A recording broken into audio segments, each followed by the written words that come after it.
Have you ever spent hours thinking about one negative comment? Even after receiving 10 compliments, your mind keeps returning to the one person who disapproved. Why? Why does someone else's opinion have so much power over our peace of mind? And more importantly, how do we break free from it?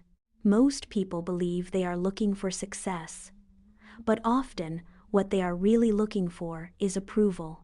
Whether it is a student wanting grades, an employee wanting recognition, or a creator wanting views. None of these things are wrong, but they are dangerous foundations for your happiness. The problem begins when our self-worth becomes dependent on these external metrics. Because the moment your worth depends on someone else's approval, you hand over the keys to your happiness. Now your peace is no longer yours. It belongs to the people around you. It fluctuates with their moods and their perceptions. The need for validation is deeply human. As children, approval meant safety. A smile from our parents meant acceptance. Praise meant we were doing well. Rejection felt painful because, for thousands of years, belonging to a group increased our chances of survival. Our brains still carry those ancient patterns. That is why criticism hurts so deeply. That is why being ignored feels uncomfortable and cold. That is why a stranger's opinion can sometimes affect your entire day. There is nothing wrong with you. Your mind is simply doing what it was designed to do in the wild. It is trying to keep you safe within the tribe. But understanding the reason is not enough. We must move beyond survival. The real question is, what can we do about it?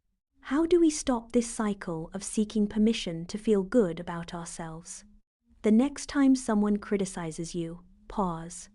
Ask yourself, am I upset because this is true, or because I wanted their approval? This single question creates awareness. And awareness is where freedom begins. Now let us talk about something practical.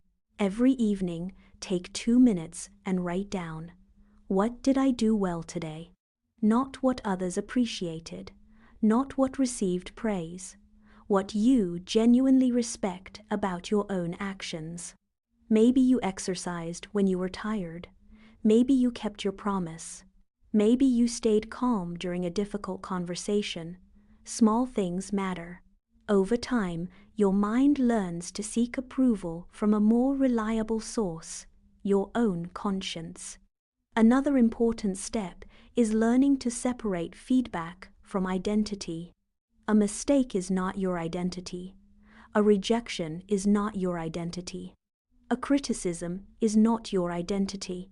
You can fail at something without being a failure. You can be rejected without being unworthy. You can make mistakes without becoming a mistake. The moment you separate your actions from your worth, other people's opinions lose much of their power. Finally, stop chasing universal approval. No matter who you are, someone will misunderstand you. Someone will disagree with you. Someone will dislike you. This has been true for every great thinker, artist, leader, and teacher in history. If universal approval does not exist, why spend your life chasing a ghost? A far better goal is this: live in a way that earns your own respect. Freedom does not come from making everyone like you. Freedom comes from no longer needing everyone to like you. Of course, appreciation feels good. Of course, encouragement matters. We are social beings. But your value was never created by other people's opinions, and it cannot be destroyed by them either. It is an internal flame that others can see, but they cannot extinguish.